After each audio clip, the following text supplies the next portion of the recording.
Hi, I'm Delusion Dispeller, talking about my ex-husband who was a narcissist, diagnosed with narcissistic personality disorder, along with OCD and avoidant personality disorder and social phobias and all kinds of things. During my marriage, our pets were never cared for. We didn't take them to vets. At one point, we had over 30 cats, none of which ever saw a vet. We had dogs that eventually got to see a vet because my ex-husband favored dogs over cats, I guess. So somehow he would arrange for us to do that. My ex's theory on not taking care of the animals was, I grew up on a farm and animals either lived or died or did whatever. It's just live and let live. Just let nature take its course.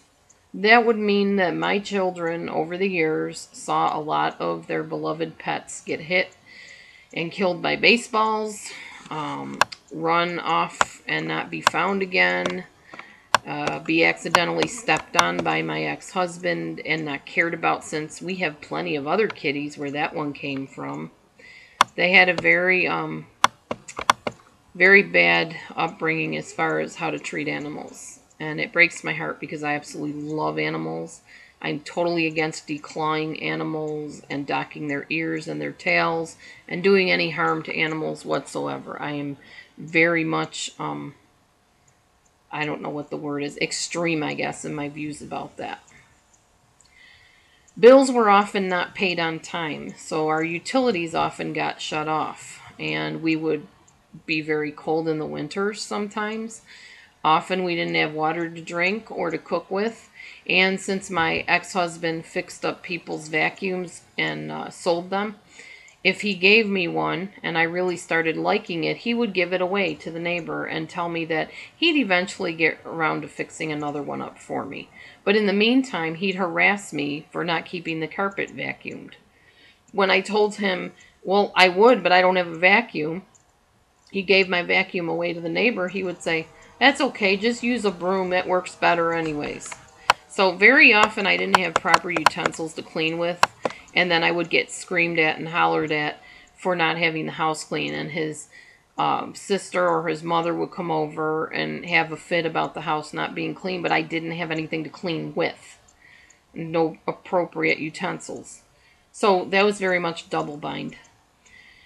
During times the bills weren't paid, the bill collectors would call and ask for him. He would make me answer the phone, and he'd tell me to say that he wasn't there, or when I get the money, you'll get the money. That was his favorite phrase, and he wanted me to tell them that. He never tried to pay off debts. And if I said, well, you know, eventually they're going to come after you, he would say, oh, they're just bluffing. They just have a quota to make, that's all. They won't do anything. They're just bluffing.